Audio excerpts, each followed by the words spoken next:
चलिए प्रारंभ करते हैं। स्वागत आप सभी का। आ जाएंगे तो अपना वाक्य पदियम का एक मुख्य विषय चल रहा था, जिसमें कल हम चर्चा कर रहे थे कि व्याकरण में जो प्रतिपाद्य विषय है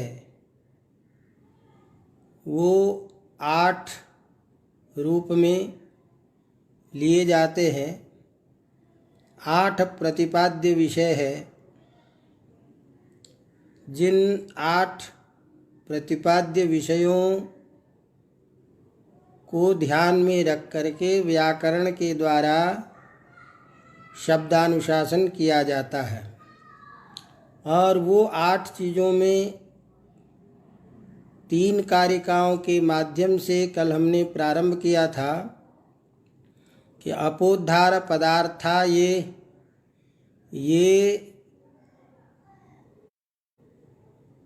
चार्था स्थित लक्षणाः अन्वाख्येयाश्च ये शब्दाः ये च प्रतिपादकाः। तो हमने कहा था कि शब्द भी 2 प्रकार के होते हैं और अर्थ भी 2 प्रकार के होते हैं। तो शब्द जो 2 प्रकार के होते हैं वो, और अर्थ जो 2 प्रकार के होते हैं वो, इन दोनों का हमने कल निर्वचन किया था, चर्चा की थी कि अर्थ 2 प्रकार के होते हैं। एक तो अपोद्धार पदार्थ, और अपोद्धार पदार्थ का अर्थ किया कि शास्त्र प्रक्रिया के साथ साथ लोक व्यवहार में भी अर्थबोध के लिए जो वाक्य के अर्थ को पूरा करने के लिए पद और प्रकृति प्रत्यय में अर्थ विशेष की कल्पना की जाती है, और उस कल्पित अर्थों के साथ वाक्यार्थ को पूरा करते हैं, ऐसा जो कल्पित अर्थ होता है उसको हम अपोद्धार पदार्थ के नाम से जानते हैं। दूसरा एक ऐसा अर्थ होता है जिसमें किसी भी प्रकार की कल्पना नहीं होती, किसी भी प्रकार से प्रकृति प्रत्यय को अलग निर्वचन करने की आवश्यकता नहीं होती, न अलग से पद की कल्पना करनी पड़ती है। तो वाक्य का जो निश्चित अर्थ है वह निश्चित अर्थ स्वाभाविक रूप से हमेशा जहाँ रहता है, प्रकृति प्रत्यादि की कल्पना से रहित स्वतंत्र जो वाक्य का अर्थबोध होता है, व्यापक रूप से नियत अर्थ होता है, स्थित अर्थ होता है, उसे हम स्थित लक्षण वाले कहते हैं। तो ये 2 प्रकार के अर्थ थे। इसी तरह से 2 प्रकार का जो शब्द था, उस 2 प्रकार के शब्दों में हमने एक शब्द कहा अन्वाख्येय शब्द, और दूसरा कहा था प्रतिपादक शब्द। तो इन 4 दोनों शब्दों के बारे में और दोनों अर्थों के बारे में बात की। अब इसके बाद में जब शब्द भी 2 प्रकार के होते हैं और अर्थ भी 2 प्रकार के होते हैं, तो उसके संबंध भी 2 प्रकार के होते हैं। तो 2 प्रकार के जो संबंध हैं, जिन संबंधों के द्वारा साधु असाधु शब्दों का व्यवहार होता है, जिन संबंधों के द्वारा धर्म और प्रत्यय रूप फल प्राप्त होता है, तो संबंध भी 2 और उस संबंध का फल भी 2। ये 4 चीज़ें बताने के लिए ये अग्रिम कारिका जो है 25वीं कारिका ये बता रहे हैं कि शब्द और अर्थ के 2 प्रकार के होने के बाद उसमें जो होने वाला संबंध है वो संबंध भी 2 प्रकार के होते हैं। तो वो 2 संबंध क्या है, और उस संबंध का फल भी 2 प्रकार का है। वो फल क्या है 2 प्रकार का, तो उसको बता रहे हैं कि कार्य कारण भावेन योग्य भावेन च स्थिताः धर्मे ये प्रत्यये चांगम संबंधाः साध्वसाधुषु। तो कार्य कारण भावेन और योग्य भावेन ये जो दो चीज है ये संबंध विशेष को बता रहा है। स्थिताः नियताः इत्यर्थः। तो कार्य कारण भावेन योग्य भावेन च स्थिताः माने कार्य कारण भाव से और योग्यता योग स्थित है। कहाँ स्थित है? साध्व साधुषु, साधु और असाधु दोनों प्रकार के शब्दों में क्या चीज? संबंधाः, जो संबंध स्थित हैं। क्यों संबंध? उसका परिणाम क्या है? धर्मे प्रत्यये च अंगम, जो धर्म और प्रत्यय, प्रत्यय माने ज्ञान, तो धर्म के लिए इसकी व्याख्या करेंगे कि साधु उच्चारण जन्य जो धर्म है वह धर्म प्राप्त करने के लिए। बाद में हम व्याख्या करेंगे, क्योंकि अर्थबोध साधु शब्द से भी होता है और असाधु शब्द से भी अर्थबोध होता ही है। अर्थबोध में किसी को कोई दिक्कत नहीं है। तो अर्थबोध में जैसे साधु शब्द कारण है उसी तरह से असाधु शब्द भी है। अर्थबोध दोनों में होता है। लेकिन होता क्या है कि प्रत्यय में ज्ञान तो दोनों में होता है, लेकिन धर्म जो है कि साधु शब्द प्रयोग जन्य जो धर्म, उस धर्म प्राप्ति के लिए साधु शब्दों का ही प्रयोग करना चाहिए। यह जो विशेष विधान व्याकरण के द्वारा करके साधु शब्दों के अनुशासन पर बल दिया जाता है, उस अर्थ मात्र को बताने के लिए यहाँ कह रहे हैं कि एक तो इसका फल है धर्म और एक फल है प्रत्यय माने ज्ञान। तो इस तरह से एवं भूताः ये साधु असाधुषु संबंधाः ये सन्ति ते अस्मिन् शास्त्रे अनुगम्यन्ते। इस शास्त्र के द्वारा उसका बोध कराया जाता है। तो इस तरह से अब ये जो दो संबंध हैं, इन दोनों संबंधों के बारे में अपने को थोड़ी चर्चा करनी है, सामान्य रूप से जो अच्छी तरह से आप लोगों को समझ में आ जाए। तो जैसे कल आपने उन शब्दों के बारे में समझा, उसी तरह से इन संबंधों के बारे में समझ लीजिए। तो सीधी सीधी बात मोटी भाषा में यदि हम कहें तो उनको कहिए कि संबंध दो प्रकार का, एक कार्य कारण भाव संबंध और एक योग्य भाव संबंध। इस योग्य भाव संबंध को ही योग्यता रूप संबंध हम कहते हैं। तो शब्द और अर्थ में परस्पर दो प्रकार का जो संबंध है, उसमें प्रथम संबंध का नाम है कार्य कारण भाव संबंध।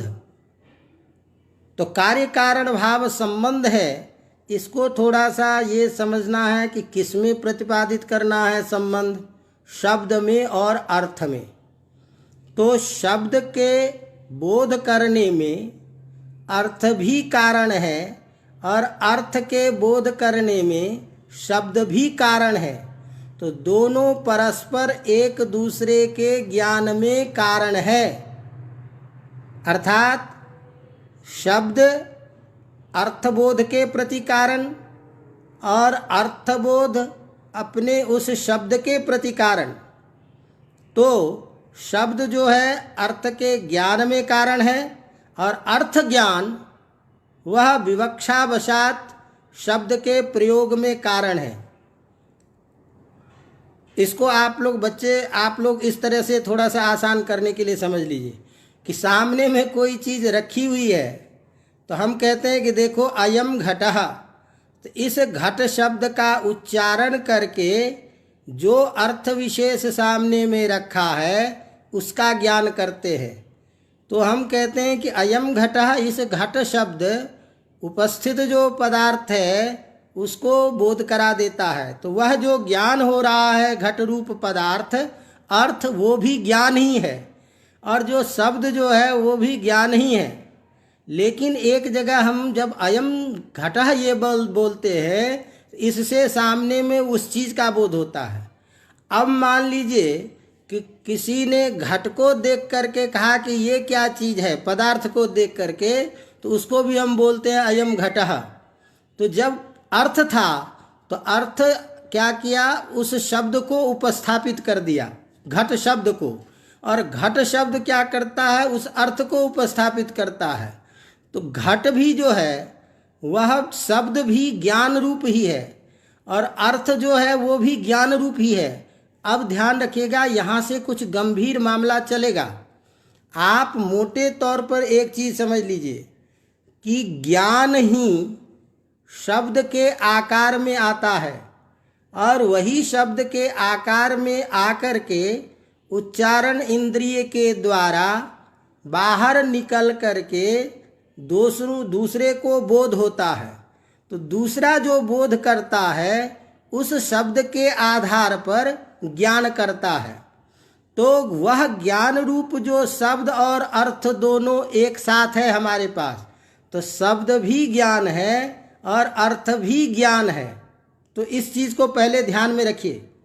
तो शब्द अर्थ जो बोध हो रहा है वह जो ज्ञानाकार रूप अर्थ है वह अर्थ भी ज्ञान ही है, और शब्द जो है वह भी ज्ञान ही है। दोनों ज्ञान ही है, केवल स्वरूप में परिवर्तन है। एक अर्थाकार में जब आ जाता है तो उसको हम अर्थ बोलते हैं, और जब वो शब्द के स्वरूप में रहता है तो शब्द बोलते हैं। तो दोनों ही शब्द और अर्थ एक दूसरे को बोध कराने में एक निमित्त बनता है, एक निमित्ति है। मैंने निमित्त और निमित्ति दोनों जो है कारण रूप में है, इसीलिए एक दूसरे के प्रति कारण के रूप में होने के कारण इसको हम कार्य कारण भाव हम कहते हैं, जिसकी हम चर्चा अभी करेंगे। लेकिन अभी आप मोटे तौर पर ये समझ लीजिए कि यही जो दोनों में परस्पर कार्य कारण भाव संबंध है, जो परस्पर तादात्म्य रूप है। तादात्म्य का मतलब होता है कि तदभिन्नत्वे सति अभेदेन प्रतीयमानत्वम, अलग अलग बोध होने पर भी अभेद रूप में ही जिसका बोध होता है उसे कहते हैं तादात्म्य। तो दिखने में आपको लगता है कि यह अर्थ अलग है, यह शब्द अलग है, लेकिन शब्द और अर्थ अलग अलग होता दिखता हुआ भी यह दोनों परस्पर एक दूसरे में मिला हुआ है। इसीलिए शब्द और अर्थ का तादात्म्य होता है। ये हम चर्चा अभी करेंगे। तो अभी मोटे तौर पर समझ लीजिए कि अर्थ के प्रति कारण शब्द और शब्द के प्रति क्या अर्थबोध के प्रति कारण शब्द है, और शब्द भी उस अर्थबोध के लिए कारण है। इसीलिए दोनों में एक प्रकार का जो संबंध कहा गया, उस संबंध विशेष का नाम है कार्य कारण भाव संबंध। तो एक तो संबंध ये होता है, और एक संबंध होता है जिसे कहते हैं योग्यता संबंध। अर्थात शब्द में एक विशेष प्रकार की अनादि योग्यता होती है किसी अर्थ विशेष को बताने के लिए।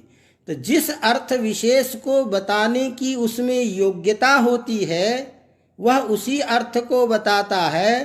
तो वह योग्यता रूप संबंध अनादि संबंध है, जो स्वाभाविक संबंध नहीं है, जिसकी हम चर्चा करेंगे बाद में। कि जैसे इस आँख से मने नेत्र इंद्रिय के द्वारा रूप ग्रहण करने की योग्यता स्वाभाविक योग्यता है, और रूप को भी अपने इसी नेत्र के इंद्रिय से ग्राह्यत्व की स्वाभाविक योग्यता है। मैंने आँख से किसी रूप का ही दर्शन होगा, हवा इत्यादि या जो गंध स्पर्श इत्यादि है उसका आँख इंद्रिय के द्वारा ग्रहण नहीं किया जाएगा। इसीलिए क्योंकि आँख में एक योग्यता विशेष है जो रूप आदि की ग्रहण करने की योग्यता है। ये अनादि योग्यता जैसे है, उसी तरह से शब्द और अर्थ के बीच में एक अनादि योग्यता है, जिस योग्यता विशेष के कारण जिस अर्थ विशेष की योग्यता होगी उसी अर्थ विशेष को बताता है शब्द।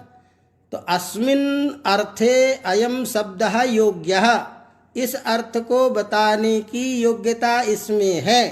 इस प्रकार शब्द और अर्थ के बीच परस्पर एक योग्यता रूप संबंध है।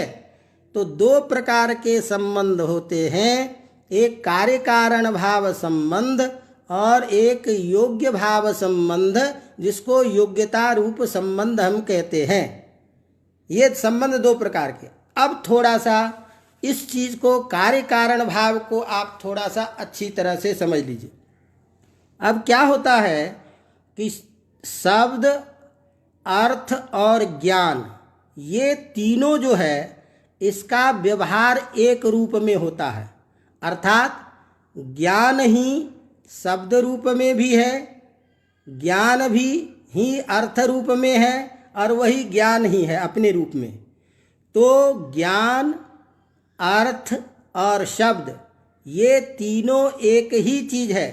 जैसे हम किसी को बोलेंगे कि हम कहेंगे कि भैया अर्थ क्या है, तो कहेंगे घटः, घट जो है ये अर्थ है। शब्द क्या है, अयं घटः। और शब्द और अर्थ का एक रूप में जो एकाकार व्यवहार हो रहा है वह ज्ञान ही इसको दोनों को एक साथ बोध कराता है। इसीलिए उसमें तादात्म्य संबंध होता है, उसी को हम तादात्म्य बोलते हैं। तो ये क्या होता है, थोड़ा सा इसको समझिए कि जब मनुष्य के अंदर अंतःकरण में, जिसको हम स्फोट कहते हैं, यह ज्ञान के रूप में अवस्थित रहता है। यह ज्ञान के रूप में जो स्थित शब्द और अर्थ दोनों विद्यमान है, इसी को जब हम विवक्षा के आधार पर को सुनाने के लिए, कहने के लिए जब हम प्रेरित होते हैं, तो उस स्थिति में यह जो ज्ञान है वह ज्ञान अपने शब्द के आकार में आकर के इंद्रिय से उच्चरित होकर के ध्वनि रूप स्वरूप को प्राप्त करते हुए बाहर की तरफ आता है। बात समझ में आ रही बात? तो जब विवक्षा होता है तो विवक्षा के आधार पर कोई भी व्यक्ति उसको प्रयोग करना चाहता है, तो वह जब प्रयोग करता है तो वो शब्द के रूप में प्रकाशित होता है, और जब शब्द के रूप में प्रकाशित होता है तभी वह श्रवण का विषय बनता है। तो इस प्रक्रिया में अब ध्यान दीजिए, ज्ञान ही विवक्षा के आधार पर बाहर बोलने की इच्छा से जब वो उच्चारण स्थान इंद्रिय के द्वारा के स्वरूप में आकर के अभिव्यक्त होता है, तभी वह श्रोत्रेंद्रिय का विषय बनता है। तो उस समय में वह ज्ञान उस शब्द के प्रति कारण हो जाता है। और इसी प्रकार जब हमने शब्द का प्रयोग किया तो वह शब्द श्रोता को जब सुनाई देता है तो उससे उसको ज्ञान होता है। तब वह शब्द का जो ज्ञान होता है वह अर्थ का ज्ञान होता है, और वह ज्ञान अर्थ के रूप में होकर के शब्द का जो विषय स्वरूप है वह शब्द, उसको वो बोध करता है। तो श्रोता को प्रथम जो ज्ञान हुआ वह शब्द के रूप में ज्ञान हो रहा है। हमारा जो ज्ञान था वह प्रथम अर्थ रूप में जो था वह शब्द रूप में आया। तो इस तरह से हमारे लिए उस ज्ञान को, अर्थ रूप ज्ञान को बोध करने में शब्द कारण है, और श्रोता के लिए जो बोध हो रहा है उस बोध के प्रति शब्द कारण हो जाता है। तो इस तरह से यह शब्द ही अर्थबोध में कारण, और अर्थबोध जो है वह उस शब्द के प्रति कारण हो जाता है। तो इसीलिए शब्द से अभिन्न अर्थ है, और शब्द अर्थ दोनों अभिन्न होने के कारण, उभय एक रूप में ज्ञान रूप में स्थित होने के कारण ज्ञान रूप ही है। इसीलिए ज्ञान, शब्द और अर्थ ये दोनों के दोनों एक ही चीज है जो मूल रूप में ज्ञान में अवस्थित रहता है। तो जब एक का बोध होता है तो दूसरा उसके प्रति कारण होता है। तो इसलिए कार्य कारण भाव संबंध के द्वारा शब्द अर्थ के प्रति कारण और अर्थ उस शब्द के प्रति कारण बनता है। अवगतम? इसी को हम आगे चल के कहेंगे। यह जो तादात्म्य संबंध है, जिसको हम दूसरा नाम देते हैं कि एक वाच्य हो जाता है और एक वाचक हो जाता है, तो जो अर्थ होता है उसको हम वाचक बोलते हैं। कारण जब बनता है अर्थबोध में, तो अर्थ, चूंकि शब्द से अर्थ का जब ज्ञान हुआ तो शब्द उसका वाचक हो गया और अर्थ उसका वाच्य हो गया। तो दोनों में जो यह संबंध है, वह संबंध वाच्यवाचक भाव के नाम से भी जाना जाता है। तो यह जो तादात्म्य रूप संबंध, इसी को कार्य कारण भाव संबंध, इसी को दूसरी भाषा में वाच्यवाचक भाव संबंध आदि शब्दों से व्याकरण में व्यवहार होता है। अवगतम? तो पहला जो यह संबंध विशेष है, इसी संबंध विशेष को हम क्या कहते हैं? कार्य कारण भाव संबंध।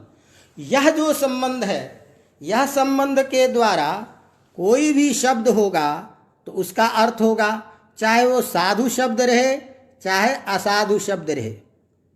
तो अर्थबोध के प्रति कारण दोनों ही हैं। इसीलिए उसमें कोई व्याकरण का इतना कार्य नहीं है। फिर व्याकरण क्या करेगा?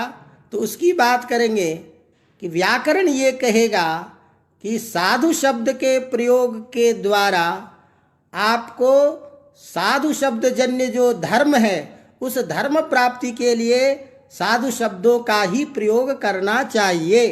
क्योंकि शास्त्र में निर्देश करता है कि जो विधान है तदनुकूल ही कार्य होना चाहिए। वह नियम विशेष करता है, जिसकी चर्चा, बहुत सारी चर्चा शास्त्रों में की गई है कि भाई मान लीजिए कि भूख की निवृत्ति किसी भी चीज़ को पेट में डालने से हो सकती है, किसी भी चीज़ के खाने से भूख क्षुधा निवृत्ति हो सकती है, लेकिन वहाँ नियम करता है इदम भक्ष्यम इदम अभक्ष्यम, ये खाने योग्य है, ये खाने योग्य नहीं है। इसी तरह से खेदात स्त्रीषु प्रवृत्तिर्भवति, खेद के कारण स्त्री में प्रवृत्ति होती है, लेकिन तत्र नियमः क्रियते यम गम्या यम अगम्या इति। तो इस तरह से शास्त्र पूर्वक व्यवहार किया गया जो शब्द है, या शास्त्र पूर्वक विधि निषेध के द्वारा किया गया जो कार्य है, वही कार्य पुण्य को देने वाला होता है। तो लौकिक प्रत्यक्ष में तो आपका काम भले ही चल जाए साधु असाधु से भी, लेकिन उस शब्दजन्य ज्ञान से जो पुण्य मिलता है, उस पुण्य की प्राप्ति के लिए साधु शब्दों का ही प्रयोग करना चाहिए। और वह साधु शब्दों का प्रयोग जो करेंगे, इसके लिए व्याकरण अनुशासन करेगा। लेकिन उस साधु असाधु दोनों में जो अर्थबोध के प्रति, शब्द के प्रति अर्थ का, अर्थ के प्रति शब्द का, दोनों में जो परस्पर संबंध विशेष है, वह संबंध विशेष है कार्य कारण भाव एक संबंध विशेष। अवगतम? उसी बात को लिखते हैं कि शब्दश्च अर्थबोधम जनयति ज्ञानम च अर्थेषु, शब्द जो है वो अर्थबोध को उत्पन्न करता है, और उस अर्थ में छुपा हुआ वह जो शब्द है, वह शब्द उस अर्थ को जान करके उस अर्थ को प्रयोग करने के लिए शब्द का प्रयोग करता है। अतः उसमें मिला हुआ जो अर्थ, उस अर्थ को बताने के लिए जो शब्द अपने स्वरूप में आता है, अतः शब्दार्थयोः परस्परम कार्य कारण भाव संबंधः, शब्द और अर्थ के बीच जो एक संबंध विशेष है, उसी संबंध विशेष को हम कार्य कारण भाव संबंध कहते हैं। इसी बात को लिखते हैं कि कैसे इसका बोध होता है। तो कार्य कारण का एक अध्यवसाय होता है, कारण कार्योः अभेदाध्यवसाय। अध्यवसाय कहते हैं निश्चय को। तो कार्य और कारण में अभेद निश्चय होता है। क्यों निश्चय? तो उसको बताने के लिए कहते हैं कि जैसे लोक व्यवहार में भी कहते हैं यो अयम शब्दः, ये जो शब्द है ये वही अर्थ भी है, और यो अयम अर्थः, ये जो अर्थ है ये वही शब्द भी है। तो अयम घटः इति शब्दोपि, अयम घटः इति अर्थोपि, अयम घटः इति ज्ञानमपि। तो इत्याकार जो शब्द और अर्थ और ज्ञान, इस तीनों का एक रूप में जो व्यवहार होता है, यही शब्द और अर्थ के बीच में तादात्म्य स्थापित करता है, संबंध विशेष को। इसमें प्रमाण भी दे रहा है कि जैसे ओम इत्येकाक्षरम ब्रह्म इत्यादि प्रामाण्यात, ओम यह अक्षर जो है शब्द यही ब्रह्म है। तो ब्रह्म रूप जो अर्थ है, उस अर्थ को बताने के लिए यह ओंकार रूपी शब्द जो है यही शब्द कारण है। तो ब्रह्म रूप अर्थ और ब्रह्म रूप शब्द ओंकार के अतिरिक्त कुछ नहीं है। तस्मात् अस्ति शब्दार्थयोः संबंध विशेषः सच कारण कार्य कारण भाव रूपः। इसीलिए शब्द जो होता है, ज्ञात जो होता है, वो अर्थबोध में कारण होता है। और अर्थबोध जब हम करते हैं तो वही, जैसे मैंने कहा कि विवक्षावशात शब्दोच्चारणे कारणम भवति, विवक्षा के आधार पर शब्द को उच्चारण करने में कारण होता है। अतः शब्दो बोध्यार्थस्य अर्थश्च बोधक शब्दस्य कारणम, शब्द भी बोध्यार्थ के प्रति और अर्थ भी उस बोधक शब्द के प्रति कारण होता है। तेन शब्दार्थयोः, इसीलिए उस शब्द और अर्थ के बीच में कार्य कारण भाव होता है। यहाँ कार्य कारण भाव को थोड़ा सा स्पष्ट समझना है कि कोई ये न कह ले कि कार्य जो होगा वो अनित्य होता है।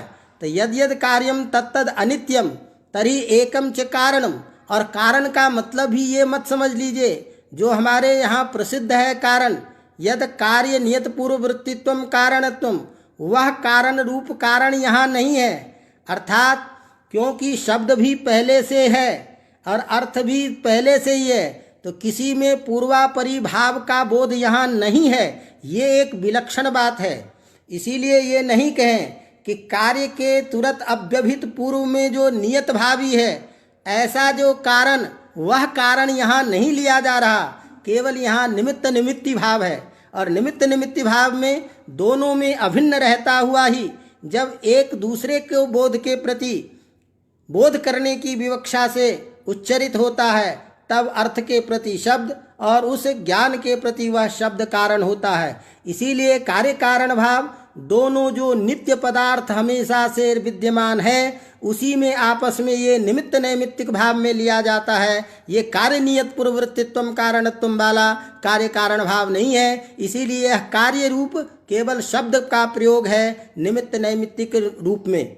इस रूप में देखा जाना चाहिए। अन्यथा कोई ये कह सकता है कि जब आपका व्याकरण में शब्द नित्य है तो कार्य कारण भाव कहते हो, तो जैसे दंडः कारणम घटस्य कार्यम, घट कार्य है, तो अब इसमें कार्य आपका कौन है? अर्थ है।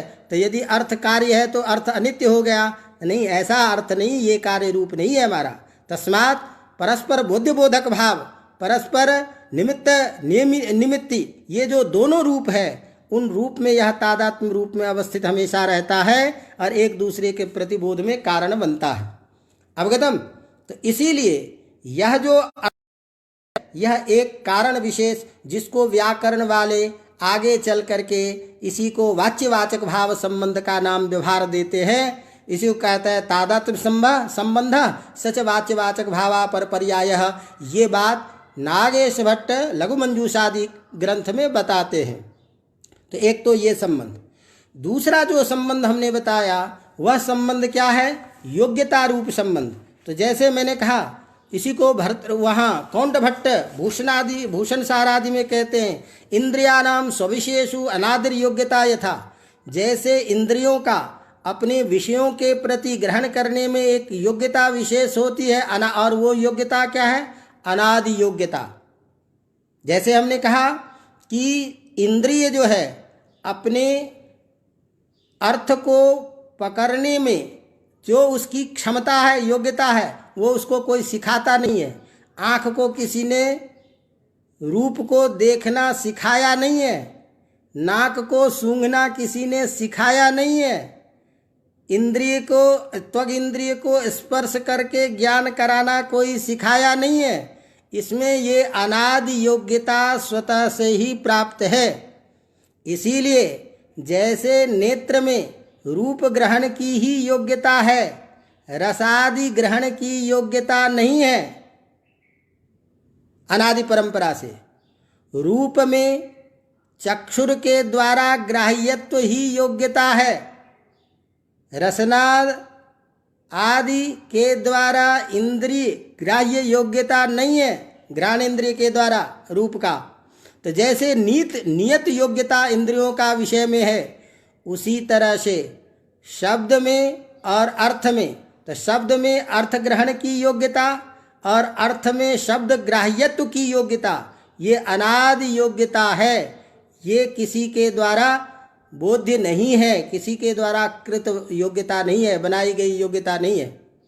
तो जैसे इंद्रिय और विषय में प्रकाश्य प्रकाशक भाव संबंध होता है, एक प्रकाशक होता है, एक प्रकाश्य होता है, उसी तरह से शब्द और अर्थ के बीच में एक वाच्यवाचक भाव संबंध या बोध्य बोधक भाव संबंध रूप योग्यता, यह योग्यता अनादि योग्यता होती है।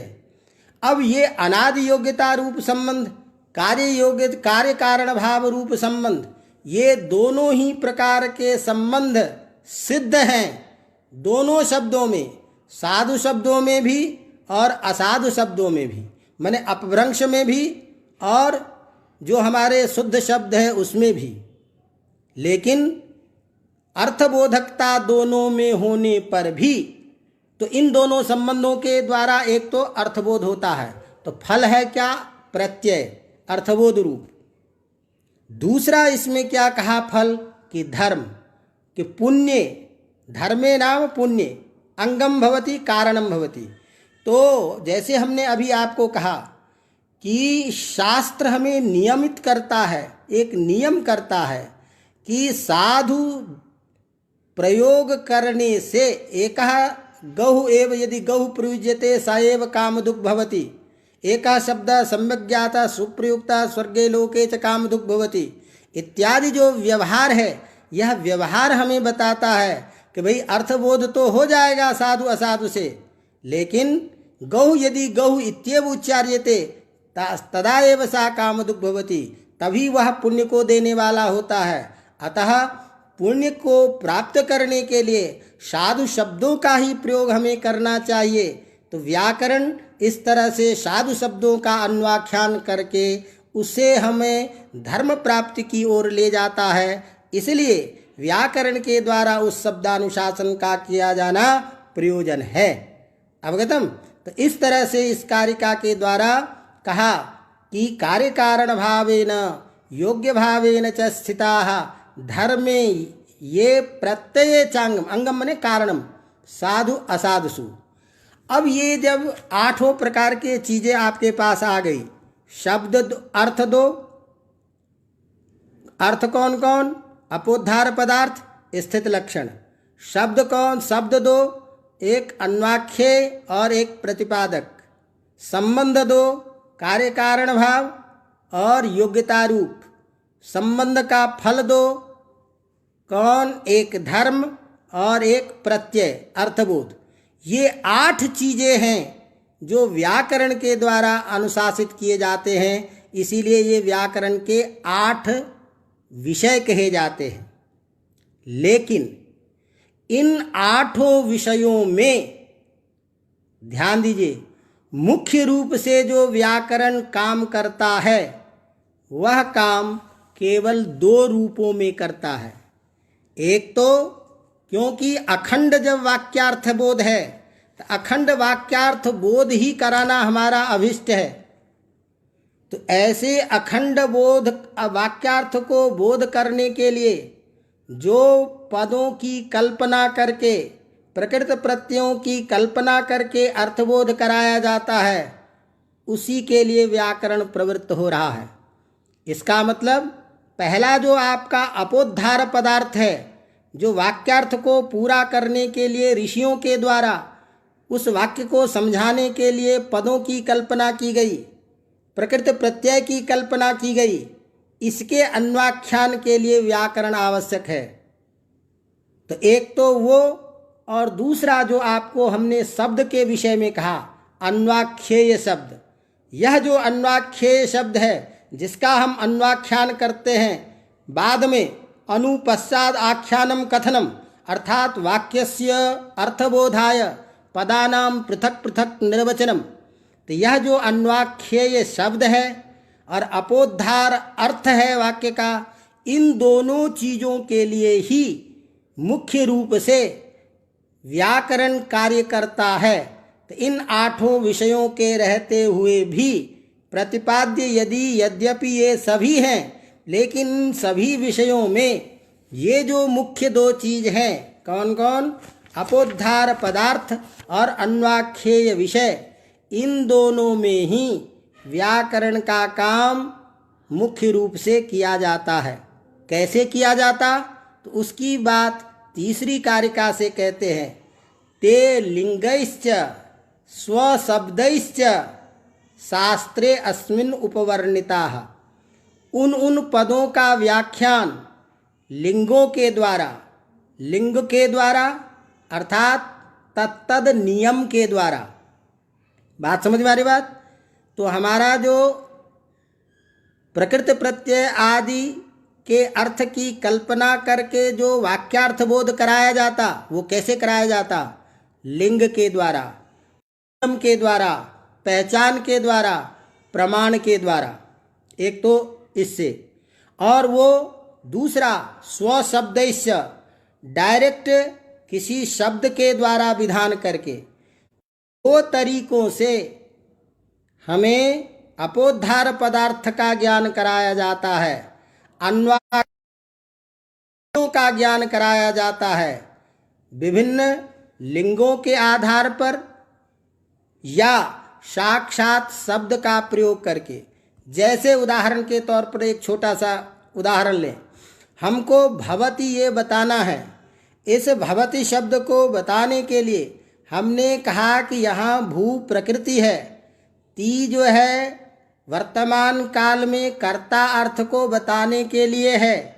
तो भूति, फिर इस भूति में कर्तृर्थक प्रत्यय लगा करके सप, तो इत्यादि व्याकरण के द्वारा बताए गए इन नियमों के द्वारा हमने डायरेक्ट उसका विधान करके भवति शब्द का ज्ञान कराया। तो यह जो प्रकृति प्रत्यय की कल्पना करके शब्द के निर्वचन करके भवति इस मुख्यार्थ का जो हम बोध करा रहे हैं, यह उस अपोद्धार पदार्थ के विषयों में हम ज्ञान कराने के लिए वहाँ तक जा रहे हैं, वाक्य के बोध करने के लिए। एक हम क्या करते हैं कि डायरेक्ट कहते हैं कि इसके इस शब्द के स्थान पर इस शब्द का प्रयोग होना चाहिए। जैसे हमने क्या कहा कि जरा शब्द के स्थान पर, निर्जर शब्द के स्थान पर जरा आदेश, जरस आदेश होता है, जराया जरशन्य तरस्याम। तो हमने किसी शब्द विशेष के स्थान पर किसी शब्द विशेष का ज्ञान कराया, अवगतम। तो इस शब्द विशेष को ज्ञान कराने के लिए हम कुछ शब्दों का साक्षात प्रयोग करके उसका ज्ञान कराते हैं। तो इस तरह से शब्द के ज्ञान के लिए और पदों का ज्ञान के लिए ये प्रकृत प्रत्यय की कल्पना तत्तद प्रमाणों के आधार पर, लिंगों के आधार पर, आदेश के द्वारा विभिन्न प्रकार के साक्षात शब्दों का उपदेश करके, धातु पाठ करके, गण पाठ करके इन सारी चीज़ों का ज्ञान कराते हैं। तो कहीं हम स्थानीय के जगह पर आदेश करते, कहीं गण के द्वारा डायरेक्ट शब्दों का ज्ञान करा देते। इन सारी चीज़ों के द्वारा व्याकरण प्रक्रिया करके उस वाक्यार्थ बोध को कराने के लिए हम प्रवृत्त हो रहे हैं, क्योंकि व्याकरण में सारा का सारा निर्भर करता है अखंड वाक्यार्थ बोध, और अखंड वाक्यार्थ बोध ही जो है हमारे यहाँ माना जाता। उसी अखंड वाक्यार्थ बोध को सुगम बनाने के लिए व्याकरण तत्तद वाक्यों को समझाने के लिए पदों की कल्पना, प्रकृत प्रत्यय की कल्पना, और उस प्रकृत प्रत्यय के द्वारा तत्तद अर्थ का निरूपण करके और व्याकरण, इसीलिए व्याकरण को हम क्या कहते हैं?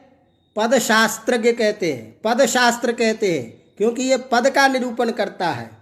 तो ये जो 8 प्रकार के व्याकरण के विषय कहे गए हैं उसमें केचिदेव, यह जो केचिद है कुछ, अर्थात विभिन्न नियमों के आधार पर जो आपका प्रथम अपोद्धार पदार्थ और अन्वाख्येय शब्द, इन दोनों को व्युत्पन्न करके, क्यों कि सभी शब्दों का, ऐसे सभी शब्दों का प्रतिपद पाठ करके ज्ञान कराना संभव नहीं था।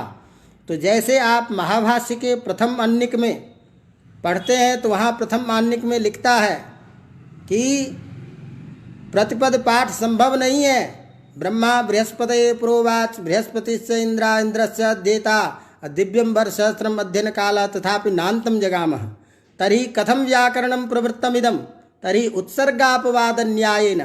कुछ सामान्य नियम और कुछ विशेष नियम के द्वारा शब्दों का ज्ञान कराना चाहते हैं, और उसके लिए व्याकरण के अलावा अन्य कोई लघु उपाय नहीं है। इसीलिए व्याकरण उस नियमों के आधार पर उत्सर्ग अपवाद न्याय से प्रकृत प्रत्यय के कल्पना के द्वारा अर्थबोध करा करके वाक्यार्थ बोध कराते हैं।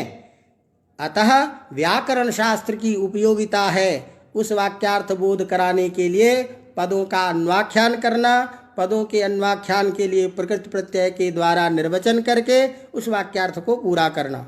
अवगतम? तो इसलिए हमने जो आपको कहा कि अपोद्धार पदार्थ रूप और अन्वाख्येय रूप जो शब्द है, इसी का सामान्य रूप से व्याकरण के द्वारा विषय बनाए जाते हैं, क्योंकि स्थित लक्षण जो धर्म है वह तो निश्चित अर्थ को दे ही रहा है। तो उसका निर्वचन यदि व्याकरण नहीं भी करेगा तो भी उसमें अनादि अर्थ को बोध कराने की क्षमता है, क्योंकि वह स्थित लक्षण वाला है। तो केवल उसका पाठ करता है व्याकरण, उसके साधुत्व का बोध करता है, उसके निर्वचन न भी करे तो ऐसे अव्युत्पन्न शब्दों के निर्वचन न भी करेगा व्याकरण, तब भी काम चल जाएगा। इसीलिए व्याकरण उन शब्दों का अन्वाख्यान करता है जिसके निश्चित अर्थ नहीं है।